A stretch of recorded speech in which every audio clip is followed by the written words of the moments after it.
Alright, ladies and gentlemen, I'm here on the show, and I haven't done any NFL news in a few days, so I'm here to talk about some NFL news. So we really haven't heard much of the Rashee Rice situation. Remember where he was in that racing, I believe he was racing, and then the crash happened, and injured a few people. He fled from the scene with a few friends. Well, today, some breaking news came out per WFAA that an arrest warrant has been issued. So some context on these charges that come out. An arrest warrant has been issued for his connection to his involvement in a multi-vehicle crash on US 75 in Dallas in late March.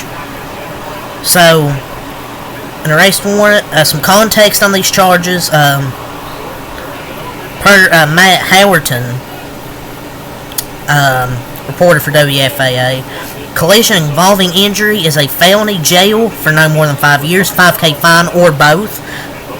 Collision involving a serious injury, third-degree felony, 2 to 10 years jail possible, $10,000 fine. Aggravated assault, second-degree felony, 2 to 20 years in jail and a $10,000 fine. So, I don't know if anything's going to happen, if he'll get, much time in jail, or if he gets any at all. I don't know if anything will happen, honestly, that he'll get a long time in jail. But yeah, but this is really the latest news. This was an arrest warrant was issued for his involvement.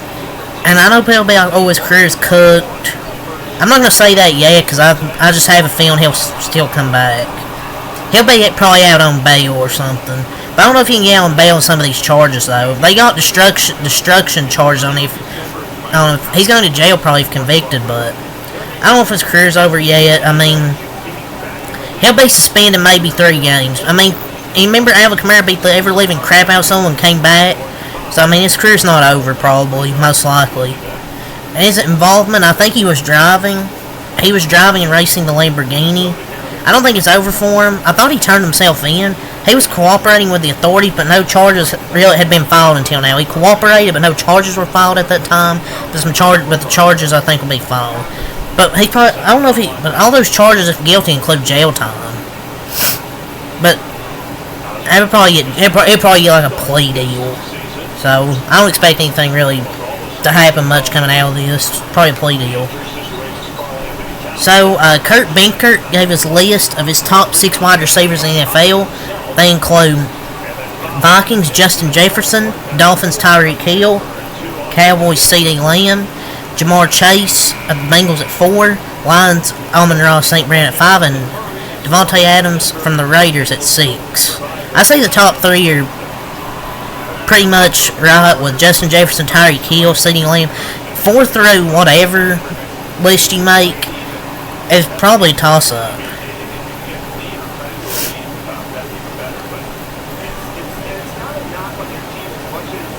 I'd say it's a good list. And I know people be like, oh, Ja'Marr Chase over C, but CD over Chase is correct based off last season. I like Ja'Marr Chase, but he was indeed nowhere close to where CD was last year. Mike Evans could definitely be up there, but that's pretty good order to me.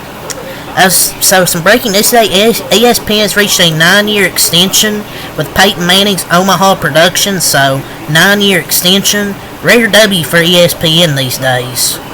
But at least they're entertaining, brother. They should bring sketch on there.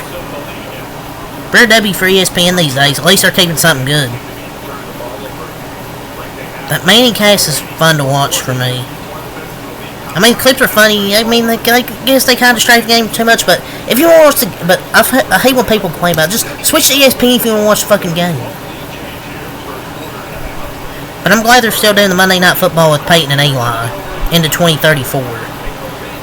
I enjoy it a lot more than the regular commentators because the regular commentating just, I don't know, sounds boring to me. I don't know. That's their casual knowledge is amazing in how they're saying and calling plays, and they're funny as well. They're funny. 9 years is crazy. I didn't think it'd be 9 years.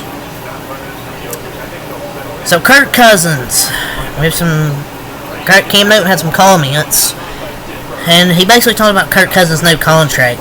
If you give Kirk Cousins my resume, he probably would have got paid more. But I'm tripping. But I'm better. But I'm mad. But I'm bitter. But I'm mad.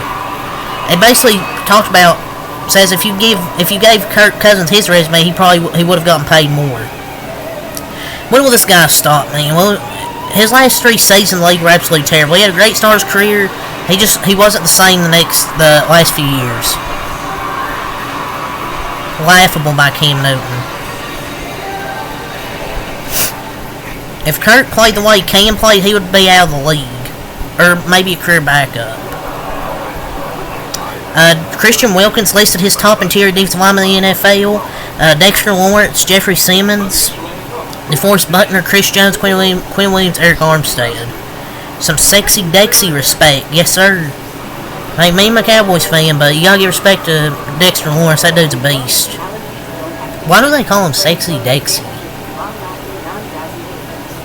Derek Brown should be here, cause he's good.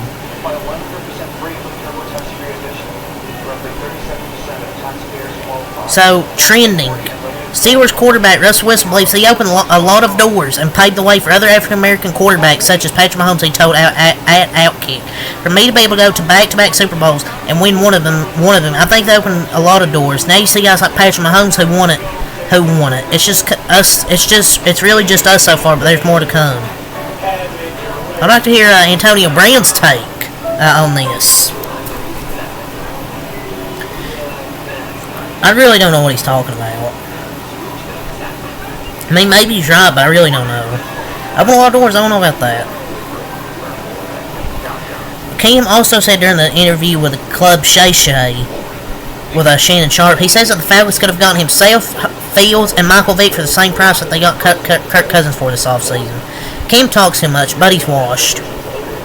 Vick is like 43. Cam is out of the league, and Fields is just whatever at this point. He's alright. He's mid.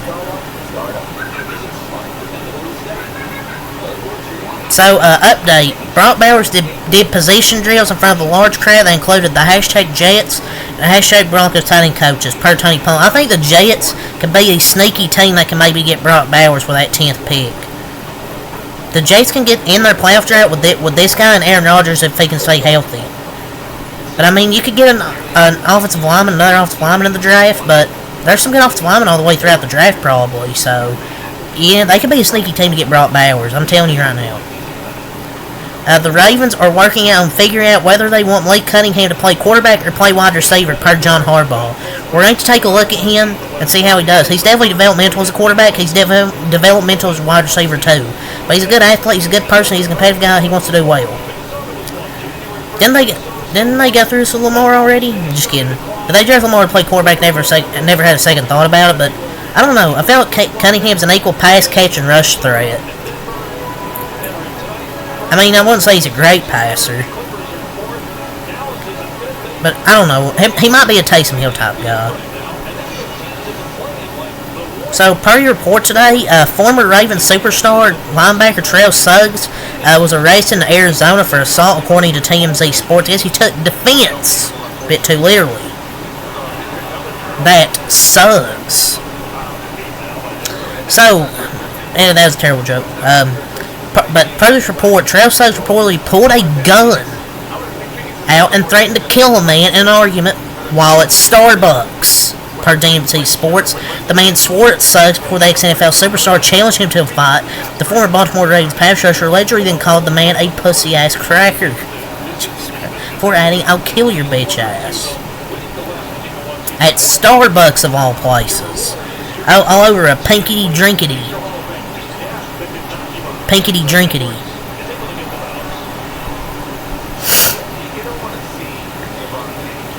I don't know what he said to him, but come on, it's Starbucks of all places. Pandeo face for Terrell Suggs. Rumors now. Raiders owner Mark Davis has given GM Tom Telesco and head coach Antonio Pierce permission to trade up in the NFL draft for a quarterback, per ESPN. Jane Daniels could make sense if they are able to pull a trade off. I mean, this, I guess, rumor, I guess, account gave their opinion. Rich 1990, Mark Davis gave Telesco the green light to trade for a QB. What more can you ask for as a GM or something like that? This tweet. I mean, I could see this happening, but I don't know. I think they'll draft a quarterback. I still think they'll draft a quarterback, but I don't think they're going to trade up and get one of the top quarterbacks. Per your report, Drake May will have a visit with the Commanders next Tuesday and Wednesday. So next Tuesday and Wednesday, meetings for Drake May with the Commanders. They also host Jane Daniels too, per rap sheet. But it looks like Drake May is going to be the Commanders guy. He's a Commander with the second pick. Per your report, the Eagles are working hard to sign star wide receiver Devontae Smith to a contract extension. There's optimism a deal can get done in the near future, per Tim McManus. And it'll be interesting to see if Smith can surpass his A.J. Brown's contract, which is $25 million per season. I don't know if he'll do that, but smart teams get this done sooner than later. I don't know if he'll be as big as A.J. Brown's, but he better not be trying to get a max deal. You can't win long term paying one position huge money. So we had some breaking news for the Brazil opener. The Eagles will play the Packers in Brazil for the season opener, per Adam Schefter. I think it's going to be a good game. The Eagles-Packers. Packers, I think, will be a good team. The Eagles, I think, could show up they're better than what they were last year. I think it's going to be a good game. Packers-Eagles in Brazil. It's going to be a good game. So we got some news today, this morning that dropped. The Jaguars are giving pass rusher Josh Allen a mega extension for 5 years worth $150 million per rap sheet. I mean, that's like $30 million a year, and they're banking him to play like he did last year for the next 5 years, I bet. But I feel like he's had pretty good years. Because in 2019, he had 10 sacks. 2020, only had 2, but then 7.5, 7, and then had 17 this year. He has one of the highest amount of pressures in the NFL as well. But in past years, he had no helping line. This year, he balled because Alves didn't just key in on him because he wasn't their only good pass rusher. They had some solid pass rushers, but he was their best.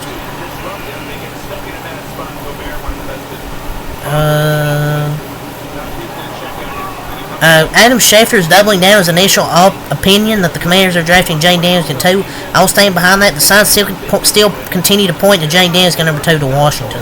He said this yesterday, but there are no signs really. That's kind of just his opinion. But I still think Drake May's going number 2. So, the Seahawks held a visit with free agent wide receiver Chase Claypool yesterday. Projection, maybe 27 receiving yards for a season. Might not even take the under. So, Adam Schefter said the Cowboys could be considered a, quote, sleeper team to draft a QB, per Adam Schefter. Could be a good contingency plan if they cannot work a deal out with Dak Prescott. Well, yeah, because they're not going to stay asleep and not draft one. They'll probably draft one late. But then what was the point of trading for Trey Lance? What was the point of trading for him then? If it doesn't work out with Dak and you draft a quarterback, what's the point in Trey Lance then? So T'Vondre Sweat, the Texas player, got arrested for DWI. Well, his BAC level was more than 25% over the legal limit.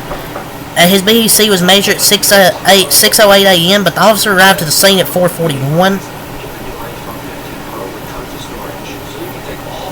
Legal limit is 0.8 to 1.0, which means his BAC was 1.0 to 1.25. Barely moving the needle.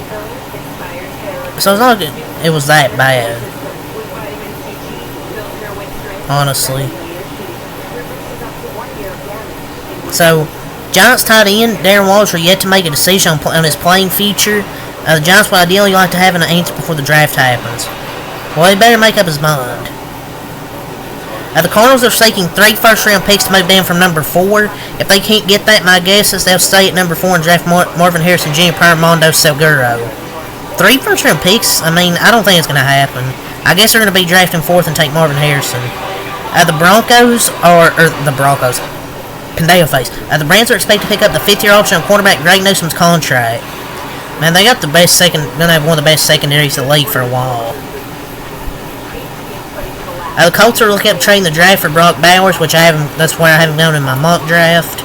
That I did yesterday as of now. But yeah, it's really all to say here. So until next time, I'm out. Peace. And I'll be back for the Nuggets Timberwolves recap tonight because I want to recap that great matchup there. But peace.